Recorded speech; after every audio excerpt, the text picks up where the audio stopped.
And we're about 8 minutes away from the start of the first primetime hearing of the January 6th committee. On your screen there is former U.S. Capitol Police Officer Peter Dunn. He testified in person at one of the investigative committee hearings. This is the first where they're reporting their results. 2 people testifying in person tonight. About 1,000 people have been interviewed or testified before the January 6th committee so far. The 2 live witnesses that you'll hear from tonight, Nick Quested, a British filmmaker who was embedded with the Proud Boys, and Caroline Edwards, who was the first U.S. Capitol Police officer injured by protesters. This is the Cannon House Office caucus room.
He holds a televised primetime hearing. It's the first in a series of public hearings the committee is holding to present its findings. So far, 3 hearings, including tonight's, have been scheduled. The hearing will begin in 2 minutes. But as a reminder, we want to let you know that the January 6th committee hearings and all C-SPAN programming is brought to you as a public service by these television companies, including Comcast, Charter Communications, and Cox. C-SPAN has 7 cameras in the caucus room, and they are the only ones in the caucus room tonight. C-SPAN is the only place for gavel-to-gavel coverage of Congress and congressional hearings, free from bias or commentary. Now, as a reminder, if you have to step away during the next 2 hours and you want to keep watching the hearing, go to C-SPAN Now, which is our mobile video app, and you can download it for free wherever you get your apps.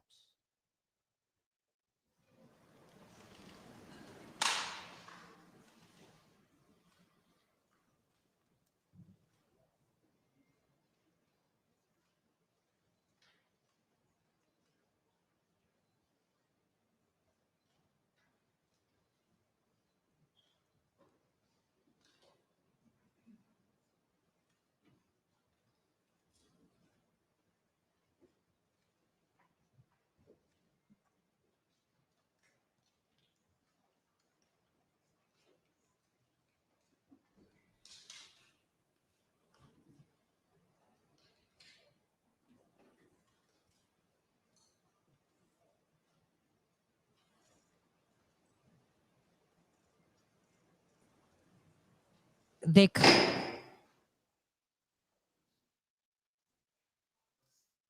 oh, okay, there it is. The Select Committee to investigate the January 6th attack on the United States Capitol will be in order. Without objection, the chair is authorized to declare the committee in recess at any point.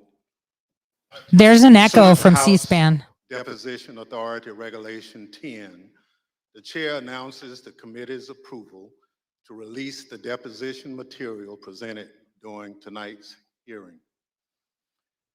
Thanks to everyone watching tonight for sharing part of your evening to learn the facts and causes of the events leading up to and including the violent attack on January 6, 2021. Our democracy, electoral system, and country. I'm Benny Thompson, chairman of the January 6, 2021 committee. I was born, raised, and still live in Bolton, Mississippi, a town with a population of 521, which is midway between Jackson and Vicksburg, Mississippi, and the Mississippi River. I'm from a part of the country where people justify the actions of slavery, the Ku Klux Klan, and lynching. I'm reminded of that dark history as I hear voices today try and justify the actions of the insurrectionists on January 6, 2021. Over the next few weeks, hopefully you will get to know the other members, my colleagues up here, and me. We represent a diversity of communities from all over the United States, rural areas and cities, East Coast, West Coast, and the Heartland. All of us have one thing in common. We swore the same oath. That same oath that all members of Congress take upon taking office and afterwards every 2 years if they are reelected. We swore an oath to defend the Constitution against all enemies, foreign and domestic. The words of the current oath taken by all of us that nearly every United States government employee takes have their roots in the Civil War. Throughout our history, the United States has fought against foreign enemies to preserve our democracy, electoral system, and country. When the United States Capitol was stormed and burned in 1814, foreign enemies were responsible. Afterward, in 1862, when American citizens had taken up arms against this country, Congress adopted a new oath to help make sure no person who had supported the rebellion could hold a position of public trust. Therefore, congresspersons and United States federal government employees were required for the first time to swear an oath to defend the Constitution against all enemies, foreign and domestic. That oath was put to test on January 6, 2021. The police officers who held the line that day honored their oath. Many came out of that day bloodied and broken. They still bear those wounds, visible and invisible. They did their duty. They repelled the mob and ended the occupation of the Capitol. They defended the Constitution against domestic enemies so that Congress could return, uphold our own oath, and count your votes to ensure the transfer of power, just as we've done for hundreds of years. But unlike in 1814, it was domestic enemies of the Constitution who stormed the Capitol and occupied the Capitol, who sought to thwart the will of the people to stop the transfer of power.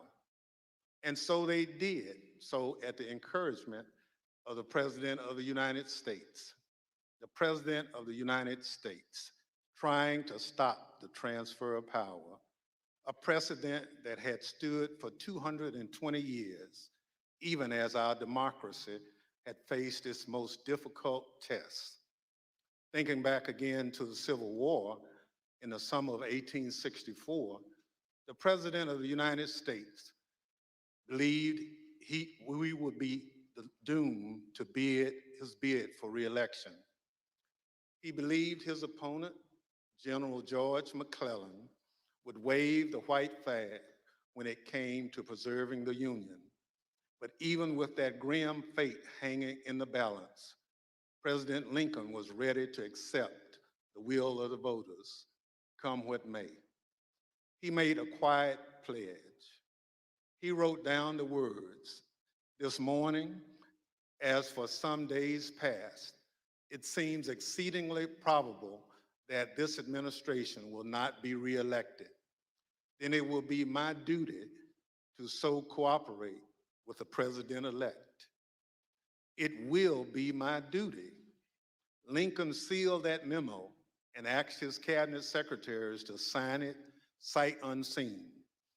He asked them to make the same commitment he did, to accept defeat if indeed defeat was the will of the people, to uphold the rule of law, to do what every president who came before him did, and what every president who followed him would do, until Donald Trump. Donald Trump lost the presidential election in 2020. The American people voted him out of office. It was not because of a rigged system. It was not because of voter fraud. Don't believe me? Hear what his former Attorney General had to say about it. I warn those who watching that this contains strong language. No, just what I've been through. I had 3 discussions with the president that I can recall. One was on November 23rd, one was on December 1st, and one was on December 14th. And I've been through sort of the give and take of those discussions. And in that context, I made it clear I did not agree with the idea of saying the election was stolen and putting out this stuff, which I told the president was bullshit. And, I didn't want to be a part of it. And that's one of the reasons that went into me deciding to leave when I did. I observed, I think it was on December 1st, that, how can you can't live in a world where the incumbent administration stays in power based on its view, unsupported by specific evidence, that there was fraud in the election. Bill Barr, on Election Day 2020, he was the Attorney General of the United States, the top law enforcement official in the country, telling the president exactly what he thought about claims of a stolen election. Donald Trump had his days in court to challenge the results. He was within his rights to seek those judgments. In the United States, law-abiding citizens have those tools for pursuing justice. He lost in the courts, just as he did at the ballot box. And in this country, that's the end of the line. But for Donald Trump, that was only the beginning of what became a sprawling, multi-step conspiracy aimed at overturning the presidential election, aimed at throwing out the votes of millions of Americans, your votes, your voice in our democracy, and replacing the will of the American people with his will to remain in power after his term ended. Donald Trump was at the center of this conspiracy, and ultimately, Donald Trump, the President of the United States, spurred a mob of domestic enemies of the Constitution to march down the Capitol and subvert American democracy. Any legal jargon you hear about seditious conspiracy, obstruction of an official proceeding, conspiracy to defraud the United States boils down to this. January 6th was the culmination of an attempted coup, a brazen attempt, as one rioter put it shortly after January 6th, to overthrow the government. The violence was no accident. It represented Trump's last stand, most desperate chance to halt the transfer of power. Now, you may hear those words and think, this is just another political attack on Donald Trump by people who don't like him. That's not the case. My colleagues and I all wanted an outside independent commission to investigate January 6th, similar to what we had after 9/11. But after first agreeing to the idea, Donald Trump's allies in Congress put a stop to it. Apparently, they don't want January 6th investigated at all. And in the last 17 months, many of those same people have tried to whitewash what happened on January 6th, to rewrite history, call it a tourist visit, label it legitimate political discourse. Donald Trump and his followers have adopted the words of the songwriter, "Do you believe me or your lying eyes?" We can't sweep what happened under the rug. The American people deserve answers. So I come before you this evening, not as a Democrat, but as an American who swore an oath to defend the Constitution. The Constitution doesn't protect just Democrats or just Republicans. It protects all of us, we the people. And this scheme was an attempt to undermine the will of the people. So tonight, and over the next few weeks, we're going to remind you of the reality of what happened that day.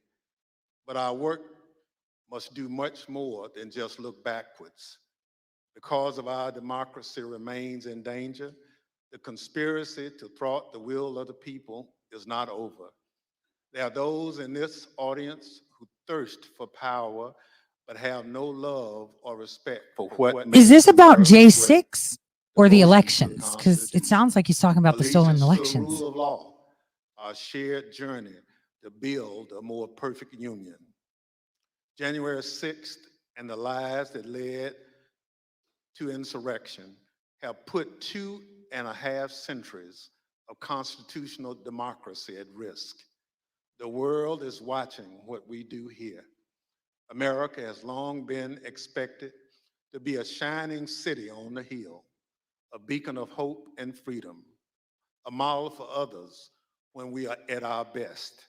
How can we play that role when our house is in such disorder? We must confront the truth with candor, resolve, and determination. We need to show that we are worthy of the gifts that are the birthright of every American. That begins here, and it begins now, with a true accounting of what happened and what led to the attack on our Constitution and our democracy. In this moment, when the dangers of our Constitution and our democracy loom large, nothing could be more important. Working alongside the public servants on this dais has been one of the greatest honors of my time in Congress. It's been a particular privilege to count as a partner in this effort and to count as a friend the gentlewoman from Wyoming, Ms. Cheney. She's a patriot, a public servant of profound courage, of devotion to her oath and the Constitution. It's my pleasure to recognize Ms. Cheney for her opening statement. Thank you very much, Mr. Chairman. And let me echo those words about the importance of bipartisanship and what a tremendous honor it is to work on this committee. Mr. Chairman, at 6:01 p.m. on January 6th, after he spent hours watching a violent mob besiege, attack, and invade our Capitol, Donald Trump tweeted, but he did not condemn the attack. Instead, he justified it. "These are the things and events that happen," he said, "when a sacred landslide election victory is so unceremoniously and viciously stripped away from great patriots who've been badly and unfairly treated for so long." As you will see in the hearings to come, President Trump believed his supporters at the Capitol, and I quote, "We're doing what they should be doing." This is what he told his staff as they pleaded with him to call off the mob, to instruct his supporters to leave. Over a series of hearings in the coming weeks, you will hear testimony, live and on video, from more than half a dozen former White House staff in the Trump administration, all of whom were in the West Wing of the White House on January 6th. You will hear testimony that, quote, "The president did not really want to put anything out, calling off the riot or asking his supporters to leave." You will hear that President Trump was yelling and, quote, "really angry" at advisors who told him he needed to be doing something more. And aware of the rioters' chance to hang Mike Pence, the president responded with this sentiment, quote, "Maybe our supporters have the right idea. Mike Pence," quote, "deserves it." You will hear evidence that President Trump refused for hours to do what his staff, his family, and many of his other advisors begged him to do: immediately instruct his supporters to stand down and evacuate the Capitol. Tonight, you will see never-before-seen footage of the brutal attack on our Capitol, an attack that unfolded while a few blocks away, President Trump sat watching television in the dining room next to the Oval Office. You will hear audio from the brave police officers battling for their lives and ours, fighting to defend our democracy against a violent mob Donald Trump refused to call off. Tonight and in the weeks to come, you will see evidence of what motivated this violence, including directly from those who participated in this attack. You will see video of them explaining what caused them to do it. You will see their posts on social media. We will show you what they have said in federal court. On this point, there is no room for debate. Those who invaded our Capitol and battled law enforcement for hours were motivated by what President Trump had told them, that the election was stolen and that he was the rightful president. President Trump summoned the mob, assembled the mob, and lit the flame of this attack. You will also hear about plots to commit seditious conspiracy on January 6th, a crime defined in our laws as conspiring to overthrow, put down, or destroy by force the government of the United States, or to oppose by force the authority thereof. Multiple members of two groups, the Oath Keepers and the Proud Boys, have been charged with this crime for their involvement in the events leading up to and on January 6th. Some have pled guilty. The attack on our Capitol was not a spontaneous riot. Intelligence available before January 6th identified plans to, quote, "invade the Capitol, occupy the Capitol, and take other steps to halt Congress's count of electoral votes that day." In our hearings to come, we will identify elements of those plans, and we will show specifically how a group of Proud Boys led a mob into the Capitol building on January 6th. Tonight, I am going to describe for you some of what our committee has learned and highlight initial findings you will see this month in our hearings. As you hear this, all Americans should keep in mind this fact. On the morning of January 6th, President Donald Trump's intention was to remain President of the United States, despite the lawful outcome of the 2020 election and in violation of his constitutional obligation to relinquish power. Over multiple months, Donald Trump oversaw and coordinated a sophisticated 7-part plan to overturn the presidential election and prevent the transfer of presidential power. In our hearings, you will see evidence of each element of this plan. In our second hearing, you will see that Donald Trump and his advisors knew that he had in fact lost the election.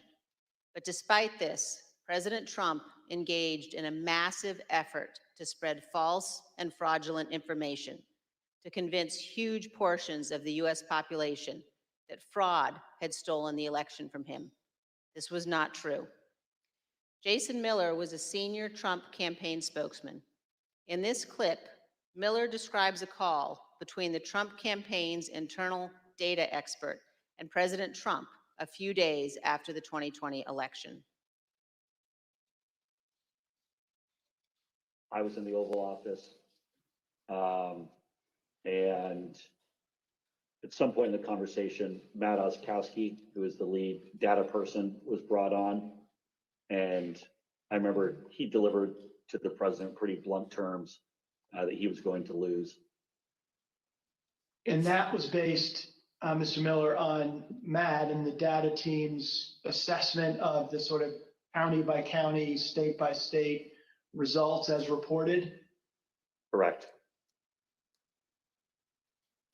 Alex Cannon was one of President Trump's campaign lawyers. He previously worked for the Trump Organization. One of his responsibilities was to assess allegations of election fraud in November 2020. Here is one sample of his testimony discussing what he told White House Chief of Staff Mark Meadows. I remember a call with Mr. Meadows, where Mr. Meadows was asking me what I was finding and if I was finding anything. And I remember sharing with him that we weren't finding anything that would be sufficient to change the results in any of the key states. When was that conversation? Probably in November, mid to late November. I think it was before my child was born. And what was Mr. Meadows' reaction to that information? I believe the words he used were, "So there's no there there." There's no there. The Trump campaign's general counsel, Matt Morgan, gave similar testimony. He explained that all of the fraud allegations and the campaign's other election arguments taken together and viewed in the best possible light for President Trump could still not change the outcome of the election. President Trump's Attorney General Bill Barr also told Donald Trump his election claims were wrong. Repeatedly told the president in no uncertain terms that I did not see evidence of fraud and that would have affected the outcome of the election. And frankly, a year and a half later, I haven't seen anything to change my mind on that. Attorney General Barr also told President Trump that his allegations about Dominion voting machines were groundless. I saw absolutely zero basis for the allegations, but they were made in such a sensational way that they obviously were influencing a lot of people, members of the public, that there was this systemic corruption in the system and that their votes didn't count and that these machines controlled by somebody else were actually determining it, which was complete nonsense. and it was being laid out there. And I told them that it was crazy stuff, and they were wasting their time on that, and it was doing a grave disservice to the country. But President Trump persisted, repeating the false Dominion allegations in public at least a dozen more times, even after his attorney general told him they were, quote, complete nonsense. And after Barr's resignation on December 23rd, the acting attorney general who replaced him, Jeff Rosen, and the acting deputy, Richard Donahue, told President Trump over and over again that the evidence did not support allegations he was making in public. Many of President Trump's White House staff also recognized that the evidence did not support the claims President Trump was making. This is the president's daughter commenting on Bill Barr's statement that the department found no fraud sufficient to overturn the election. How did that affect your perspective about the election when Attorney General Barr made that statement? It affected my perspective. I respect Attorney General Barr. So I accepted what he was saying. As you will hear on Monday, the president had every right to litigate his campaign claims, but he ultimately lost more than 60 cases in state and federal courts. The president's claims in the election cases were so frivolous and unsupported that the president's lead lawyer, Rudy Giuliani, not only lost the lawsuits, his license to practice law was suspended. Here's what the court said of Mr. Giuliani. Giuliani communicated demonstrably false and misleading statements to courts, lawmakers, and the public at large in his capacity as lawyer for former President Donald J. Trump and the Trump campaign in connection with Trump's failed effort at re-election in 2020. As you will see in great detail in our hearings, President Trump ignored the rulings of our nation's courts. He ignored his own campaign leadership, his White House staff, many Republican state officials. He ignored the Department of Justice and the Department of Homeland Security. President Trump invested millions of dollars of campaign funds purposely spreading false information, running ads he knew were false, and convincing millions of Americans that the election was corrupt and that he was the true president. As you will see, this misinformation campaign provoked the violence on January 6th.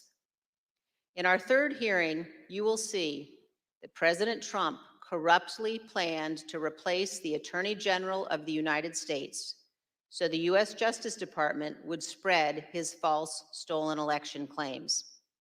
In the days before January 6th, President Trump told his top Justice Department officials, quote, "Just say the election was corrupt and leave the rest to me and the Republican congressman." Senior Justice Department officials, men he had appointed, told him they could not do that because it was not true. So President Trump decided to replace them. He offered Jeff Clark, an environmental lawyer at the Justice Department, the job of acting Attorney General. President Trump wanted Mr. Clark to take a number of steps, including sending this letter to Georgia and 5 other states, saying the U.S. Department of Justice had, quote, identified significant concerns that may have impacted the outcome of the election. This letter is a lie. The Department of Justice had in fact repeatedly told President Trump exactly the opposite, that they had investigated his stolen election allegations and found no credible fraud that could impact the outcome of the election. This letter and others like it would have urged multiple states to withdraw their official and lawful electoral votes for Biden. Acting Deputy Attorney General Richard Donahue described Jeff Clark's letter this way, quote, "This would be a grave step for the department to take and could have tremendous constitutional, political, and social ramifications for this country." The committee agrees with Mr. Donahue's assessment. Had Clark assumed the role of Attorney General in the days before January 6th and issued these letters, the ramifications could indeed have been grave. Mr. Donahue also said this about Clark's plan. And I recall toward the end saying, what you're proposing is nothing less than the United States Justice Department meddling in the outcome of a presidential election. In our hearings, you will hear firsthand how the senior leadership of the Department of Justice threatened to resign, how the White House counsel threatened to resign, and how they confronted Donald Trump and Jeff Clark in the Oval Office. The men involved, including Acting Attorney General Jeff Rosen and Acting Deputy Attorney General Richard Donahue, were appointed by President Trump. These men honored their oaths of office, they did their duty, and you will hear from them in our hearings. By contrast, Jeff Clark has invoked his Fifth Amendment privilege against self-incrimination and refused to testify. Representative Scott Perry, who is also involved in trying to get Clark appointed as Attorney General, has refused to testify here. As you will see, Representative Perry contacted the White House in the weeks after January 6th to seek a presidential pardon.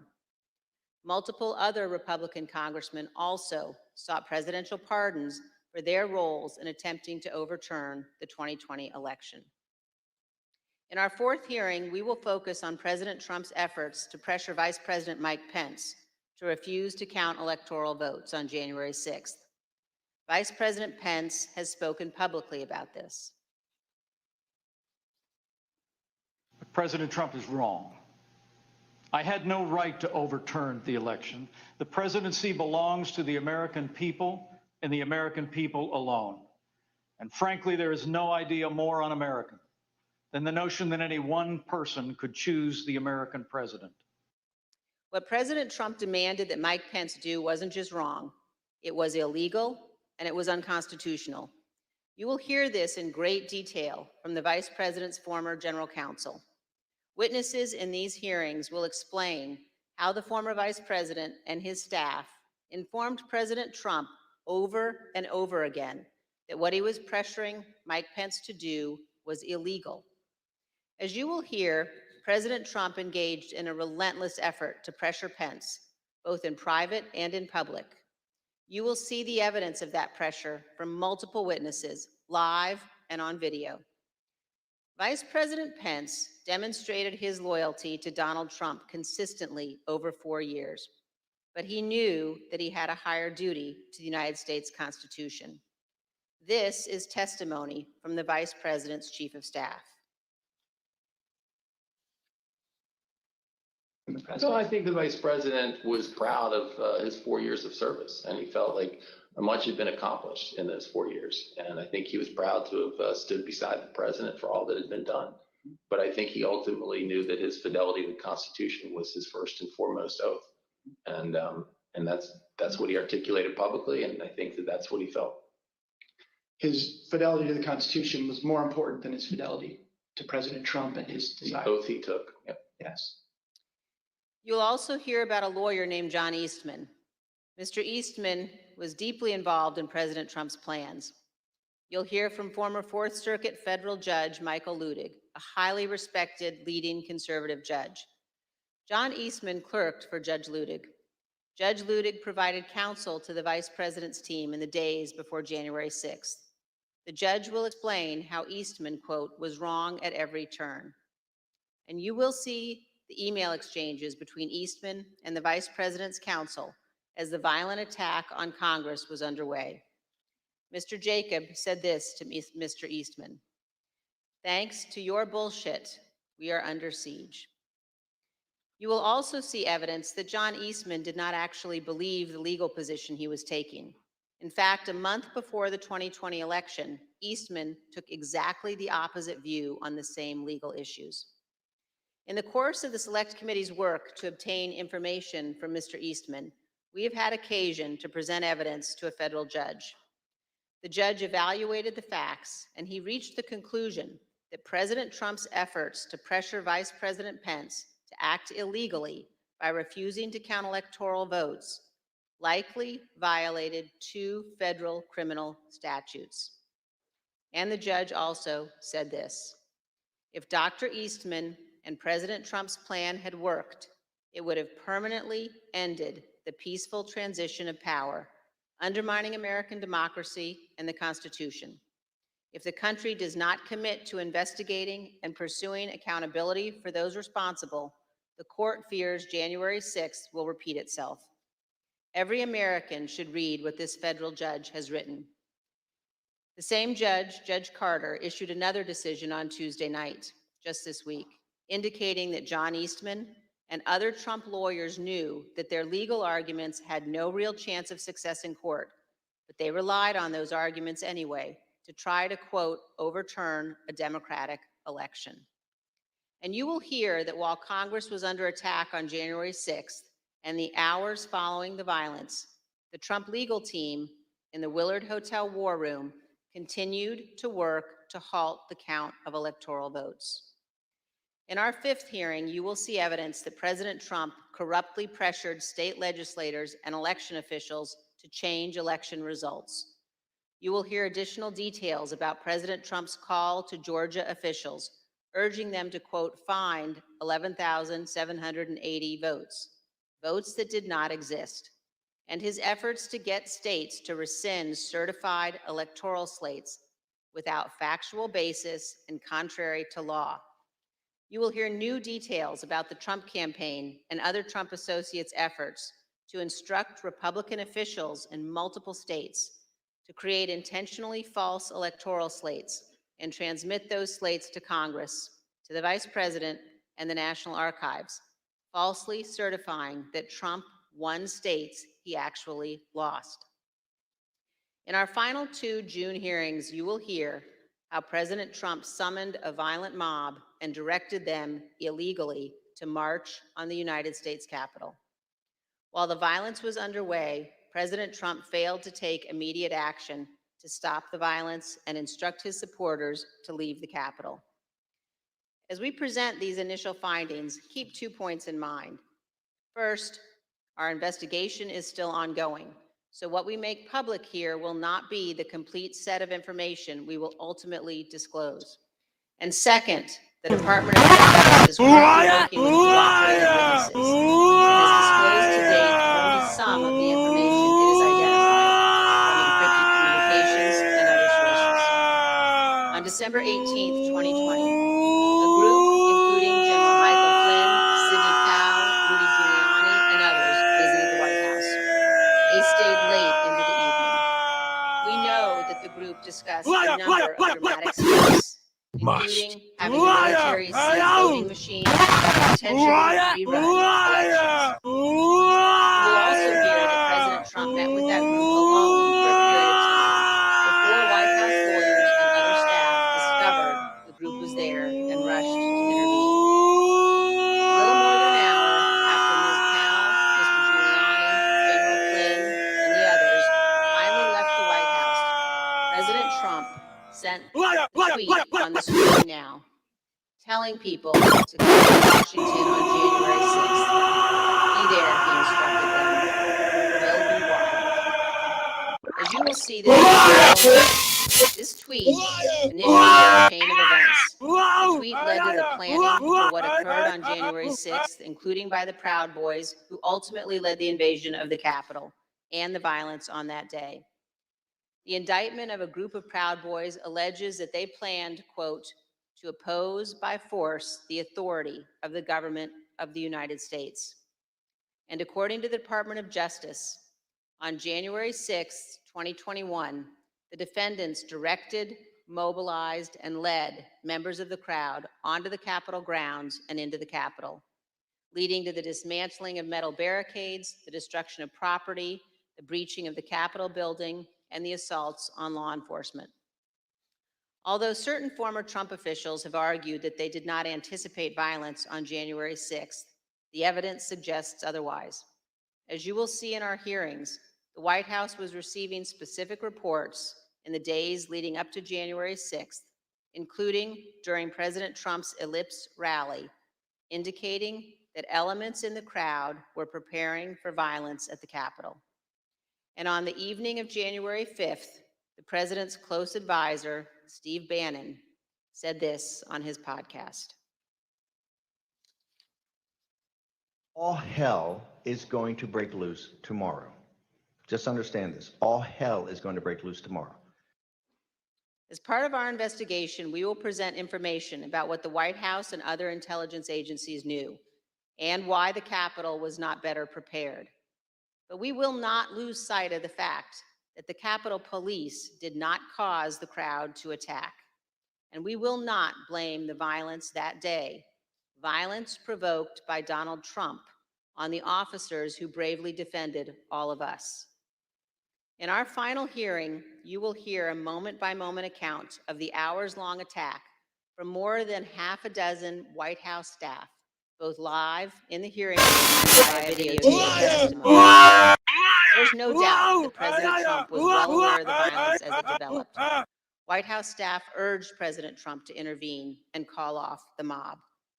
Here is a document written while the attack was underway by a member of the White House staff, advising what the president needed to say. Quote, anyone who entered the Capitol without proper authority should leave immediately. This is exactly what his supporters on Capitol Hill and nationwide were urging the president to do. He would not. You will hear that leaders on Capitol Hill begged the president for help, including Republican leader McCarthy, who was, quote, scared, and called multiple members of President Trump's family after he could not persuade the president himself. Not only did President Trump refuse to tell the mob to leave the Capitol, he placed no call to any element of the United States government to instruct that the Capitol be defended. He did not call his Secretary of Defense on January 6th. He did not talk to his Attorney General. He did not talk to the Department of Homeland Security. President Trump gave no order to deploy the National Guard that day, and he made no effort to work with the Department of Justice to coordinate and deploy law enforcement assets. But Vice President Pence did each of those things. For example, here is what General Milley, the chairman of the Joint Chiefs of Staff, testified to this committee. There were 2 or 3 calls with Vice President Pence. He was very animated, and he issued very explicit, very direct, unambiguous orders. There was no question about that. And he was, and I can get you the exact quotes, I guess, from some of our records somewhere, but he was very animated, very direct, very firm, and to Secretary Miller. Get the military down there, get the Guard down here, put down this situation, etc. By contrast, here is General Milley's description of his conversation with President Trump's Chief of Staff, Mark Meadows, on January 6th. He said, we have to kill the narrative that the Vice President is making all the decisions.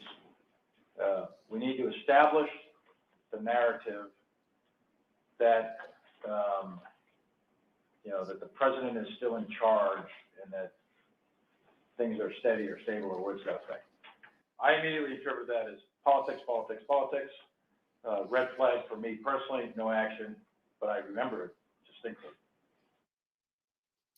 And you will hear from witnesses how the day played out inside the White House, how multiple White House staff resigned in disgust, and how President Trump would not ask his supporters to leave the Capitol. It was only after multiple hours of violence that President Trump finally released a video instructing the riotous mob to leave. And as he did so, he said to them, quote, "We love you, and you're very special." You will also hear that in the immediate aftermath of January 6th, members of the president's family, White House staff, and others tried to step in to stabilize the situation, quote, to land the plane before the presidential transition on January 20th. You will hear about members of the Trump cabinet discussing the possibility of invoking the 25th Amendment and replacing the President of the United States. Multiple members of President Trump's own cabinet resigned immediately after On January Trump, 6th. but not Biden, who can't One tie member his of the shoe? cabinet suggested that the remaining cabinet officers needed to take a more active role in running the White House and the administration. But most emblematic of those days is this exchange of texts between Sean Hannity and former President Trump's press secretary, Kayleigh McEnany. Sean Hannity wrote, in part, Key now, no more crazy people, no more stolen election talk. Yes, impeachment and 25th Amendment are real. Many people will quit. Ms. McEnany responded in part, love that. That's the playbook.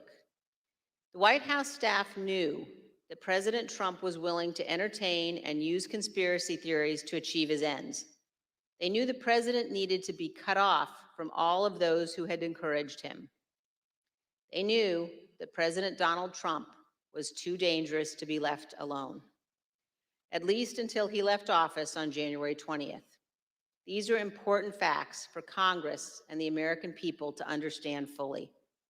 When a president fails to take the steps necessary to preserve our union, or worse, causes a constitutional crisis, we're at a moment of maximum danger for our republic. Some in the White House took responsible steps to try to prevent January 6th. Others egged the president on. Others, who could have acted, refused to do so. In this case, the White House counsel was so concerned about potentially lawless activity that he threatened to resign multiple times. That is exceedingly rare and exceedingly serious. It requires immediate attention, especially when the entire team threatens to resign. However, in the Trump White House, it was not exceedingly rare, and it was not treated seriously. This is a clip of Jared Kushner addressing multiple threats by White House counsel Pat Cipollone and his team of lawyers to resign in the weeks before January 6th. Jared, are you aware of instances where Pat Cipollone threatened to resign? I kind of, like I said, my interest at that time was on trying to get as many pardons done.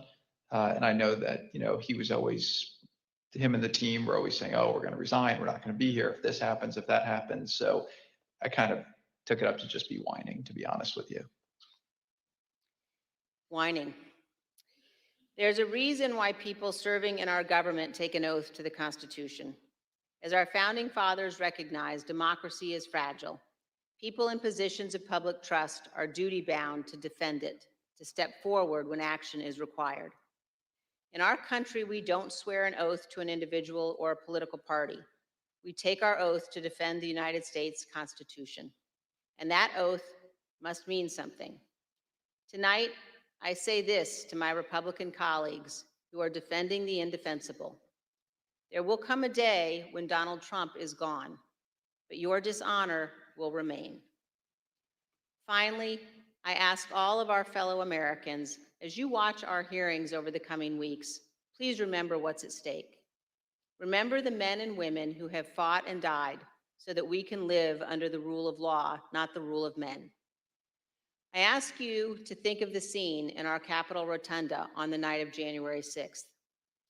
There, in a sacred space in our constitutional republic, the place where our presidents lie in state, watched over by statues of Washington and Jefferson, Lincoln and Grant, Eisenhower, Ford, and Reagan. Against every wall that night encircling the room, there were SWAT teams, men and women in tactical gear with long guns, deployed inside our Capitol building. There in the rotunda, these brave men and women rested beneath paintings depicting the earliest scenes of our republic, including one painted in 1824 depicting George Washington resigning his commission, voluntarily relinquishing power, handing control of the Continental Army back to Congress. With this noble act, Washington set the indispensable example of the peaceful transfer of power, what President Reagan called nothing less than a miracle. The sacred obligation to defend this peaceful transfer of power has been honored by every American president, except one. As Americans, we all have a duty to ensure that what happened on January 6th never happens again. Remember, they Set put aside McCain in partisan the battles, rotunda. He wasn't a to fucking stand president. together to perpetuate and preserve our great republic. Thank you, Mr. Chairman. Take As we note, provide guys. answers to American people about January 6th, it's important that we remember exactly what took place. that this was no tourist visit to the Capitol. Most of the footage we are about to play has never been seen. The Select Committee obtained it as a part of our investigation. This isn't easy to watch. I want to warn everyone that this video includes violence and strong language. Without objection, I include in the record a video presentation of the violence of January 6th. Here's what you paid for. Proud of your boy! Proud of your boy! Proud of your boy! Yeah, just for awareness, be advised, there's probably about 300 Proud Boys. They're marching eastbound in this 400 block of kind of Independence, actually on the mall towards the United States Capitol. I am not allowed to say what's going to happen today because everyone's just going to have to watch for themselves. But it's going to happen. Something's going to happen. Who's streets? Our streets! Who's streets? Our streets! Who's streets? Our streets!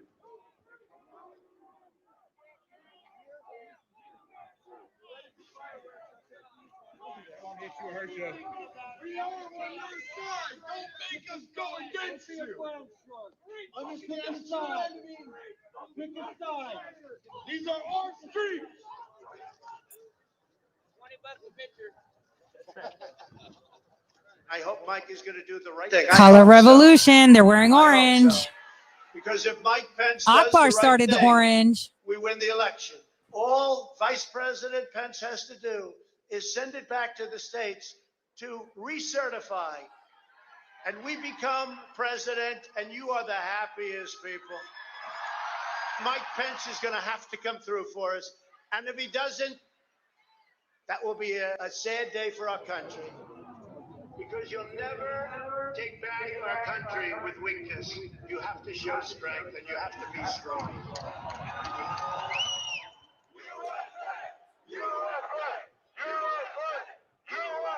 Cruiser 50, it does look like we're going to have an ad hoc march stepping off here.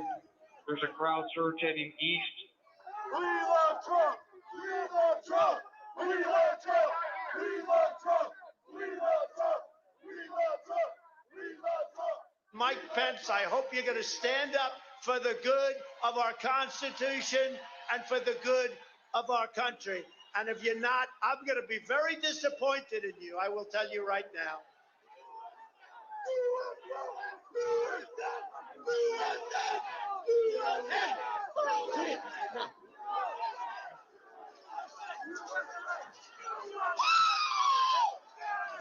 Get back, ladies! Get back, ladies!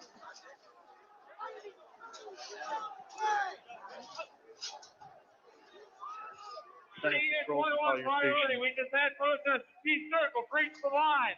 We need backup.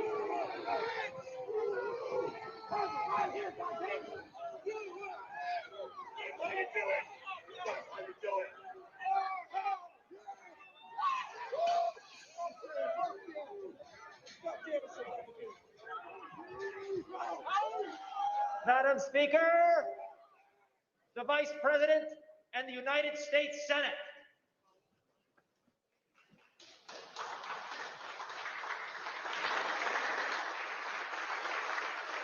Don't they look cute in their masks all protected? We're going to give riot warning. This is the hour out of here. We're going to give riot warning. We're going to try and get compliance, but this is now effectively a riot. 49 hours declaring it a riot. 5 to 50 be advised, Capitol Police 1 advised they're trying to breach and get into the Capitol. I copy.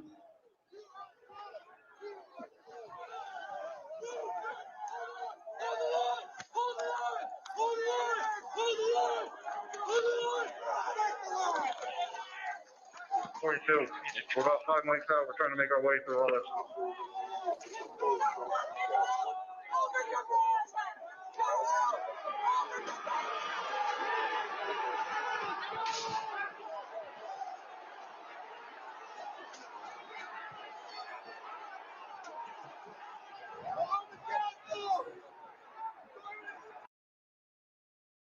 So I paused it for a second. I want to tell you guys, since I was there, I wasn't at the Capitol, but I was at President Trump's speech. It was right before one that Ali Akbar decided to get up and leave with his posse. And after he left, I followed just to see which way he was going and with which people he was meeting up. I took this other IC asset called Patrick Berge with me. So I had him attached to me. And because he was hurting from his back, knee, whatever, because, you know, we went the long way around, I stopped at 2 spots going back to the Sofitel Hotel where I was staying. I met with 2 groups of police officers that had barricaded the way. I asked them why they were jumping out of a van, and so many of them, they sat there. The first group told me it was because Black Lives Matter was going to protest and they're going to raid buildings in DC. When we got to the second one that didn't want to allow us to pass, and I was like, dude, I'm not walking 3 blocks because you decided I'm going straight there. No one's here. It's just you and us. And then I used that loser's, disability, so that way we can go through. So what happened was the next lot of cops told me that President Trump is marching. I knew that wasn't true. And at that point, I just went to my hotel. I made sure to stop at every Secret Service camera so they can see my path all the way to the hotel. That's what happened. Akbar left early. The question is why?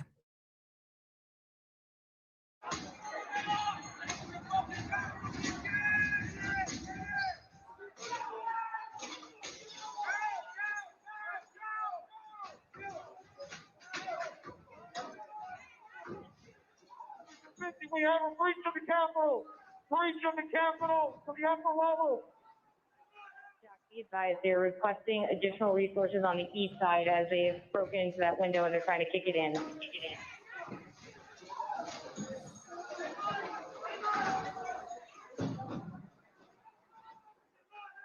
Without objection, the chair declares the House in recess pursuant to Clause 12B of Rule 1. My kids didn't have the courage to do what should have been done to protect our country and our Constitution, giving states a chance to certify a corrected set of facts, not the fraudulent or inaccurate ones which they were asked to previously certify. U.S. demands the truth. Bring out facts. Bring out facts. Bring out facts.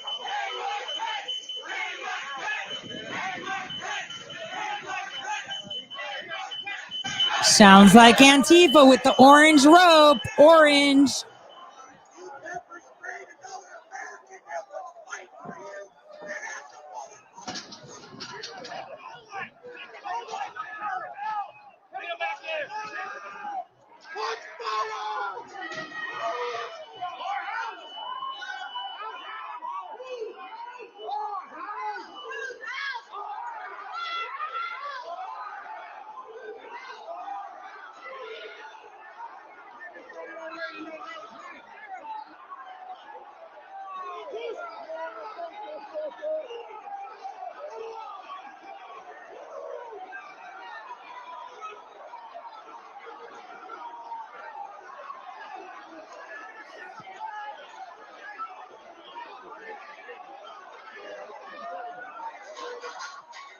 We can't hold this. We're gonna get too many fucking people here. Look at this fucking vantage point, man. We're fucked.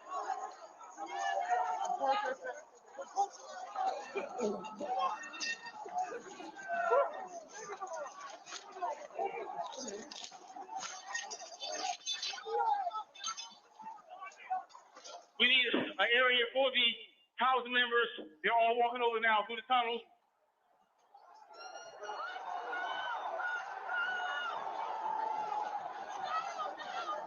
We're trying to hold the upper deck. We're trying to hold the upper deck now. We need to hold the doors of the Capitol.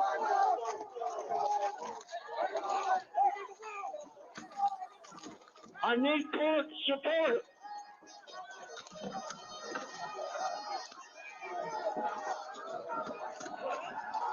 Yeah, so no patriot would have hit the police. That's bullshit. Orange Revolution right here. You saw it in Ukraine. You saw them orchestrated in freaking DC.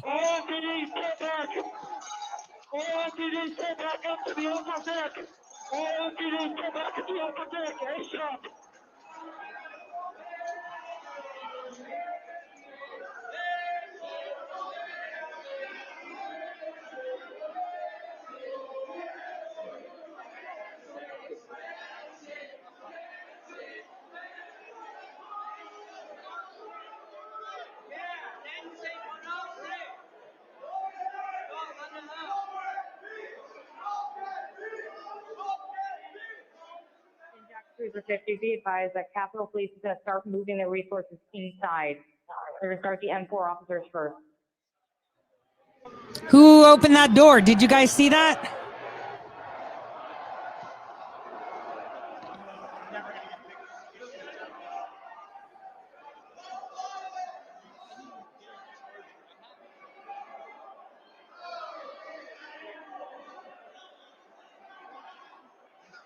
Okay, H208 with 4 members. The door's barricaded. There's people flooded the hallways outside. We have no way out. In fact, officers still remaining on the house floor, on the third floor, to use the subways themselves. It's time to evacuate so we can secure the members on the other side. Copy. It's up to us people now, the American people. What are you ready to do? One more time. What are you ready to do? And whatever it takes, I'll lay my life down if it takes. That doesn't sound American. That's why we showed up today. Who's talking? Pretty sure those guys are Antifa.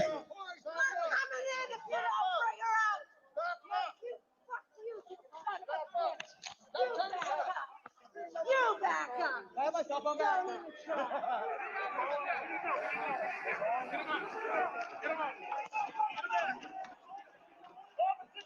Get him up.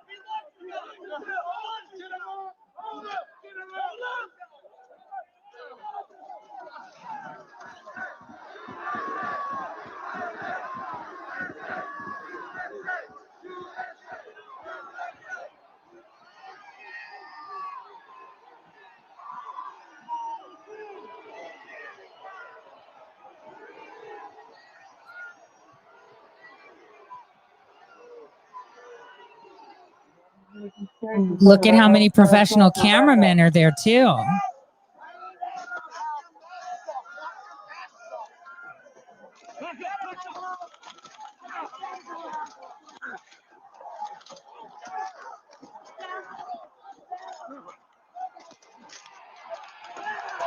Antifa goes with crowbars.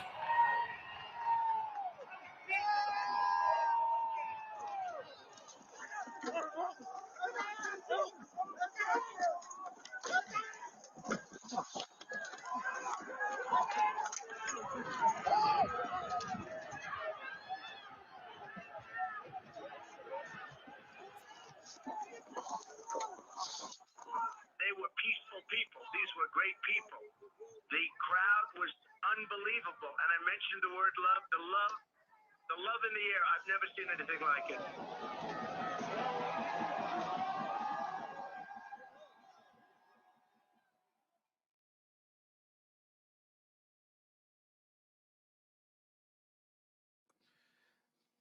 Pursuant to the order of the committee of tonight, the chair declares the committee in recess for a period of approximately 10 minutes.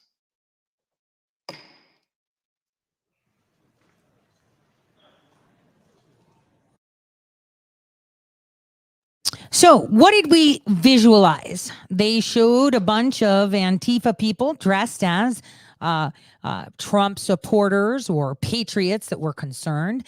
We had a rig up with an orange robe to supposedly hang Pence, right? And they were chanting things that we've heard in Portland at the courthouse when they burned down the church right outside the White House. Remember when they were going to stampede the White House? But there were no hearings for that. I wonder if there were any arrests. Oh, that's right. The AFL-CIO sponsors the BLM Plaza, which is painted right there. They had to put cages around the White House, and look at Rat Skin looking all confident and Schiff, that beady-eyed little clown. This is the most disgusting view. But what you see is the color orange. The orange revolution that I talked about in August when I saw Akbar deploy it. The orange revolution I talked about in September, October, and November. The orange revolution that was apparent after Milley published the videos that Nathaniel recorded from the Sunrise Movement and from the federal employees calling for a coup. Orange revolution. This is going to boomerang so hard. They're going to go down so hard. Because the higher they go, the mightier they fall. Allow them to have this moment. But you know, the editor made one mistake. They kind of showed that the police officer opened up the door so they can go right in. That was really, really odd. I mean, if you're drawing a narrative, why would you show that? Possibly because you ran out of, you had to cut out the other stuff. Liz Cheney. 2 more people are going to be testifying today, and those are Nick Quested, who is a British filmmaker, who was embedded with the Proud Boys on that day, and also Caroline Edwards, the first Capitol Police officer who was injured on January 6th. Now, an hour to go in the hearing tonight. If you have to step away and you want to continue to watch it, go to C-SPAN Now. This is our mobile video app, and you can watch the hearing in its entirety on your phone. You can download it wherever you get your apps. Another place, if you've missed any of today's hearing so far, you can watch it online. cspan.org is the website. Go to cspan.org/January 6th. It contains all of the video dealing with that day in our history on that website. A couple of tweets have been coming out, or a lot of tweets, I should say, have been coming out by Republican members. We want to share a few of them with you. This is Debbie Lesko, a Republican from Arizona. The number one question the January 6th committee should be asking tonight is, why was the U.S. Capitol not secured? Especially when President Trump offered the Fred National Keller, Guard. Republican, Pennsylvania. It's fascinating to see Democrats pack into a full committee room, even though many of them use proxy voting as an excuse not to show up to work for the past 2 years. Boom. Now, the House Judiciary GOP put out this tweet, and it's been retweeted, and you can see a lot of tweets by Republicans of this vein. Retweet: if you'd rather Democrats focus on tackling $5 per gallon gas rather than Schiff's sham January 6th charade. Want to remind you that if you've been watching this hearing, all of the cameras you see and all of the January 6th committee hearing video is being provided by C-SPAN as a public service. And C-SPAN is brought to you by these television companies, including Dish Network, Mediacom, and Buckeye Broadband. C-SPAN has 7 cameras in the Cannon House caucus room tonight, and C-SPAN is the only place for gavel-to-gavel coverage of Congress, free from bias or commentary. The hearing is due to resume in about 5 minutes.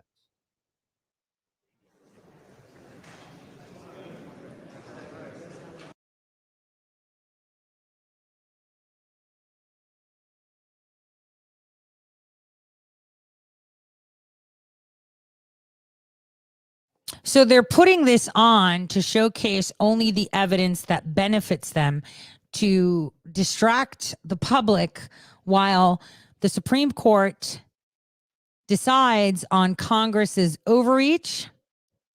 Not neck tattoo. So weird. I'm going to hold that to myself. Celebrity, aren't you, buddy? Such a shame to be a traitor.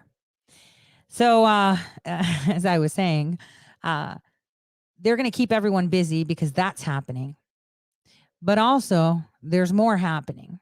There's the dilution of your citizenship to the global establishment, where they're going to give up the rights as a nation to make decisions for our health. Therefore, somebody may be in Congo or Rwanda, or Tedros, who leads the World Health Organization, who was partnered with Jeffrey Epstein for 15 years in Ethiopia, experimenting on children for AI. Those are the people that are going to be making decisions about our health.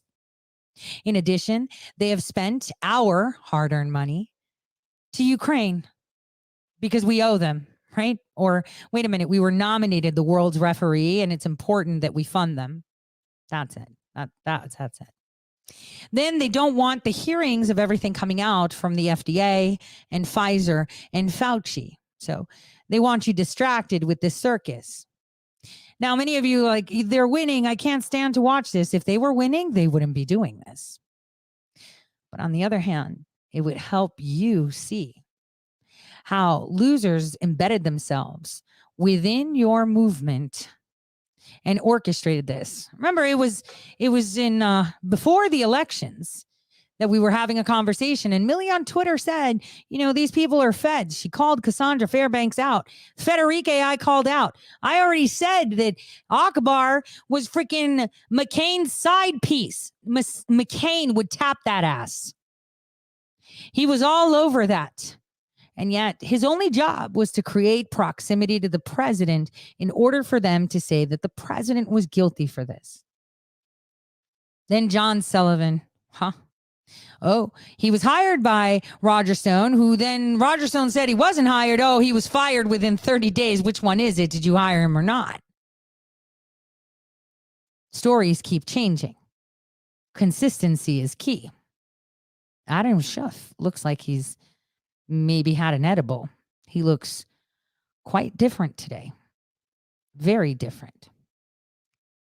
So now we're going to put victims on the stand to tug at your heartstrings and explain to you how horrible people are, while showing you footage from this, videographer, showcasing a lot of people in the movement. Obviously, some of it is clipped, some of it is not. But a lot of you had a lot of footage that you provided me personally. And good thing you didn't send it to Gateway Pundit, specifically 2 pieces of data.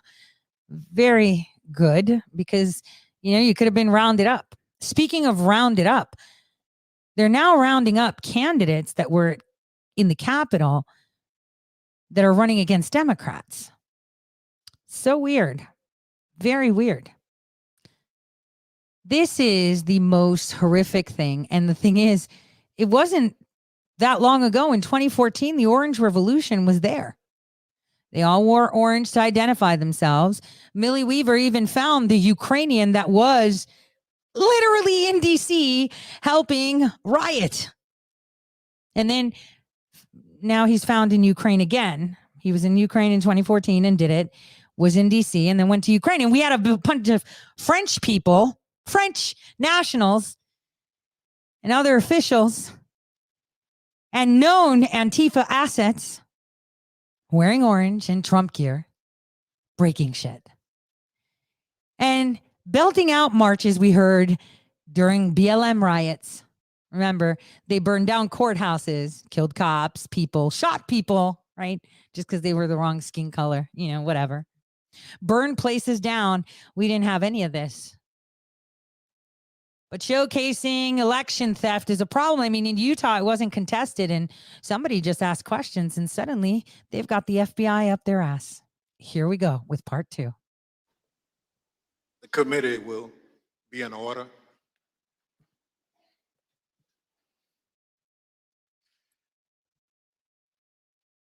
I want to thank our witnesses for being with us this evening to share their firsthand accounts of that terrible day.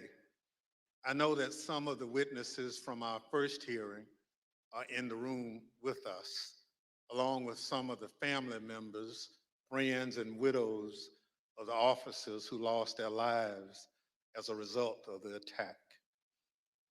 Thank you all for being here for us and the American people. Officer Carolyn Edwards has been with the United States Capitol Police since 2017. On January 6th, Officer Edwards was assigned to the First Responder Unit, which serves as the first line of defense at the Capitol complex. She also served as a member of the Civil Disturbance Unit, a special subset of the Uniformed Division trained to respond to mass demonstration events. Officer Edwards is a graduate of the University of Georgia and currently is working on a master's degree in intelligence analysis from Johns Hopkins University. Nick Quisted is an acclaimed filmmaker whose credits include documenting stories from war zones in Afghanistan, Syria, and Iraq. On January 6th, Mr. Quickstead was working on a documentary about, quote, why Americans are so divided when Americans have so much in common, end quote. During that day, Mr. Quested interviewed and documented movements of the people around the Capitol, including the first moments of the violence against the Capitol Police and the chaos that ensued. I will now swear in our witnesses. The witnesses will please stand and raise your right hand. Do you swear and affirm under penalty of perjury that the testimony you're about to give is the truth, the whole truth, and nothing but the truth, so help you God?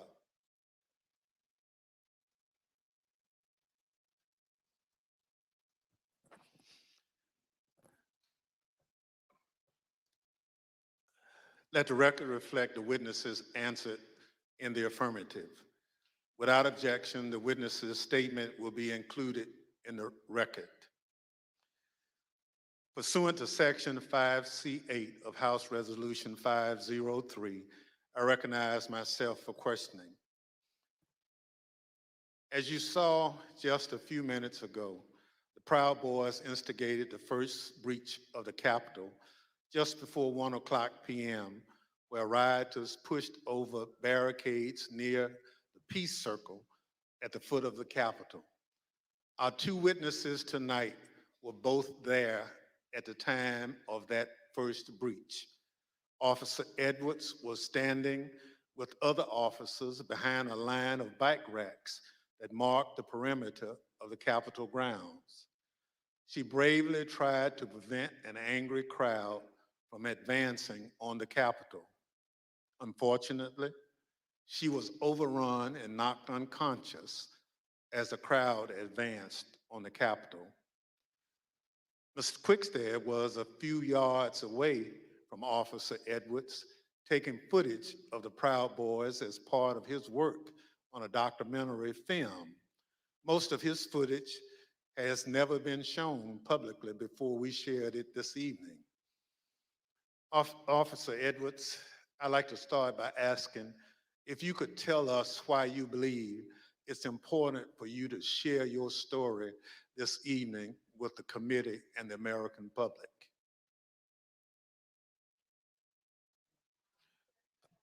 Please, your microphone. Well, thank you, Mr. Chairman. I really appreciate it, and thank you to the committee for having me here to testify. I was called a lot of things on January 6, 2021 and the days thereafter. I was called Nancy Pelosi's dog, called incompetent, called a hero, and a villain. I was called a traitor to my country, my oath, and my Constitution. In actuality, I was none of those things. I was an American, standing face to face with other Americans, asking myself how many times, many times, how we had gotten here. I had been called names before, but never had my patriotism or duty been called into question. I, who got up every day, no matter how early the hour or how late I got in the night before, to put on my uniform and to protect America's symbol of democracy. I, who spent countless hours in the baking sun and freezing snow to make sure that America's elected officials were able to do their job. I, whose literal blood, sweat, and tears were shed that day defending the building that I spent countless holidays and weekends working in. I am the proud granddaughter of a Marine that fought in the Battle of the Chosin Reservoir in the Korean War. I think of my papa often in these days, how he was so young and thrown into a battle he never saw coming and answered the call at a great personal cost. How he lived the rest of his days with bullets and shrapnel in his legs, but never once complained about his sacrifice. I would like to think that he would be proud of me, proud of his granddaughter that stood her ground that day and continued fighting, even though she was wounded, like he did many years ago. I am my grandfather's granddaughter, proud to put on a uniform and serve my country. They dared to question my honor. They dared to question my loyalty. And they dared to question my duty. I'm a proud American, and I will gladly sacrifice everything to make sure that the America my grandfather defended is here for many years to come. Thank you. Officer Edwards, your story and your service is important, and I thank you for being here tonight. Ms. Quickstead, I also like to ask you to introduce yourself. Can you tell us how you found yourself in Washington, D.C. on January 6, 2021? Good evening, Chair and Madam Vice Chair. Thank you for the introduction. As stated, in the winter of 2020, I was working on a documentary. As part of that documentary, I filmed several rallies in Washington, D.C. on December the 11th and December the 12th. And I learned there would be a rally on the Mall on January 6th. So my three colleagues and I came down to document the rally. According to the permit of the event, there was going to be a rally at the Ellipse. We arrived at the Mall and observed a large contingent of Proud Boys marching towards the Capitol. We filmed them, and almost immediately I was separated from my colleagues. I documented the crowd turn from protesters to rioters to insurrectionists. I was surprised at the size of the group, the anger and the profanity. And for anyone who didn't understand how violent that event was, I saw it, I documented it, and I experienced it. I heard incredibly aggressive chanting, and I subsequently shared that footage with the authorities. I'm here today pursuant to a House subpoena. Thank you so much. Thank you, Mr. Quested. The Select Committee has conducted extensive investigative work to understand what led the Proud Boys and other rioters to the Capitol on January 6th. We've obtained substantial evidence showing that the president's December 19th tweet calling his followers to Washington, D.C. on January 6th energized individuals from the Proud Boys and other extremist groups. I'd like to play a brief video highlighting some of this evidence. My name is Marcus Childress, and I'm an investigative counsel for the Select Committee to investigate the January 6th attack on the United States Capitol. What do you want to call them? Give me a name. Give me a White name. supremacists and white supremacists and right Proud Boys, stand back and stand by. After he made this comment, Enrique Terrio, then chairman of the Proud Boys, said on Parler, "Standing by, sir." During our investigation, we learned that this comment during the presidential debate actually led to an increase in membership from the Proud Boys. Would you say that Proud Boys numbers increased after the stand back, stand by comment? Exponentially. I'd say tripled probably, with the potential for a lot more eventually. And did you ever sell any stand back and stand by merchandise? One of the vendors on my page actually beat me to it, but I wish I would have made a stand back, stand by shirt. On December 19th, President Trump tweeted about the January 6th rally and told attendees, "Be there, we'll be wild." Many of the witnesses that we interviewed were inspired by the president's call and came to DC for January 6th. But the extremists, they took it a step further. They viewed this tweet as a call to arms, A day later, the Department of Justice describes how the Proud Boys created a chat called the Ministry of Self-Defense Leadership Chat. In this chat, the Proud Boys established a command structure in anticipation of coming back to DC on January 6th. The Department of Justice describes Mr. Tarrio coming into possession of a document called the 1776 Returns, which describes individuals occupying key buildings around the United States Capitol. The Oath Keepers are another group that the committee investigated. You better get your ass to DC, folks, this Saturday. Yeah, if you don't, there'll be no more republic. But we're not going to let that happen. It's not even an if. It's either President Trump is encouraged and bolstered, strengthened to do what he must do, or we wind up in a bloody fight. We all know that. The fight's coming. The Oath Keepers began planning to block the peaceful transfer of power shortly after the November 3rd election. And according to the Department of Justice, Stuart Rhodes, the Oath Keepers leader, said to his followers that we were not going to get through this without a civil war. In response to the December 19th, 2020 tweet by President Trump, the Oath Keepers focused on January 6th in Washington, D.C. In response to the tweet, one member, the president of the Florida chapter, put on social media, "The president called us to the Capitol. He wants us to make it wild." The goal was for the Oath Keepers to be called to duty so that they could keep the president in power, although President Trump had just lost the election. The committee learned that the Oath Keepers set up quick reaction forces outside of the city in Virginia where they stored arms. The goal of these quick reaction forces was to be on standby just in case President Trump invoked the Insurrection Act. Did the Oath Keepers ever provide weapons to members? I'm going to decline to answer that and put them at grounds and due process grounds. In footage obtained by the committee, we learned that on the night of January 5th, Enrique Tarrio and Stuart Rhodes met in a parking garage in Washington, D.C. There's mutual respect there. I think we're fighting the same fight, and I think that's what's important. The committee learned that the Oath Keepers went into the Capitol through the east doors in two stack formations. The DOJ alleges that one of the stacks went into the Capitol looking for Speaker Pelosi, although they never found her. As the attack was unfolding, Mr. Tarrio took credit. In documents obtained by the Department of Justice, Mr. Tarrio said in an encrypted chat, "Make no mistake, and we did this." Later on that evening, Mr. Tarrio even posted a video which seemed to resemble him in front of the Capitol with a black cape. And the title of the video was Premonition. The evidence developed by the Select Committee and the Department of Justice highlights how each group participated on the attack on the Capitol on January 6th. In fact, the investigation revealed that it was individuals associated with the Proud Boys who instigated the initial breach at the Peace Circle at 12:53 p.m.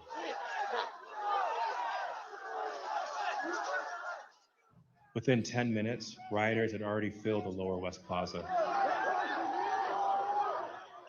By 2 o'clock, rioters had reached the doors on the West and the East Plazas. And by 2:13, rioters had actually broken through the Senate wing door and gotten into the Capitol building. A series of breaches followed. At 2:25 p.m., rioters breached the east side doors to the Rotunda.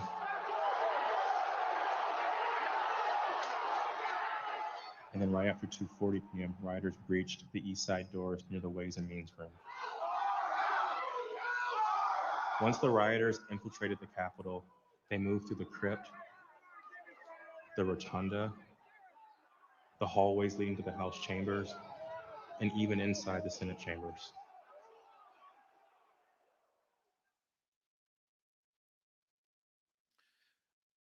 Individuals associated with two violent extremist groups have been charged with seditious conspiracy in connection with the January 6th attack. One is the Oath Keepers. They are a group of armed anti-government extremists. The other group is the Proud Boys. They promote white supremacist beliefs and have engaged in violence with people they view as their political enemies. Members of both groups have already pled guilty to crimes associated with the January 6th attack.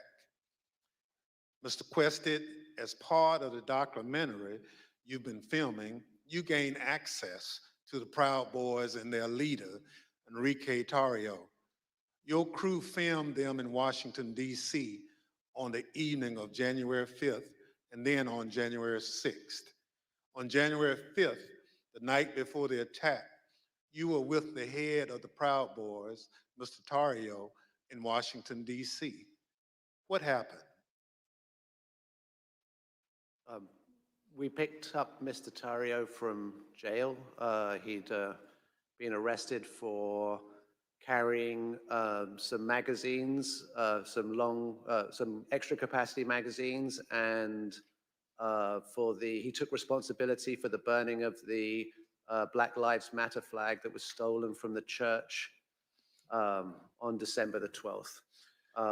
We were attempting to get an interview with Mr. Tario. I'm pausing this. I want to say something. So I was there when Tario was arrested, right? I was actually there at the airport. He was being arrested while I was having my cigarette right off the plane. So I then found out he was bringing magazines.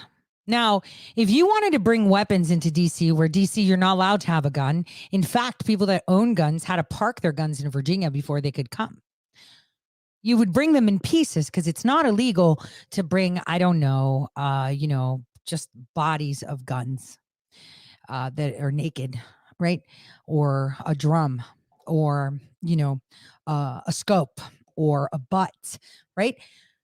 I'm trying to explain to you so you can see what I was trying to mention. So instead of taking it up a notch, the fact that he was arrested mitigated the circumstances because it would have been completely different. It would have been what I had foreseen going on before the president was like, you know what, come and show the love of country. And like I said, don't go anywhere.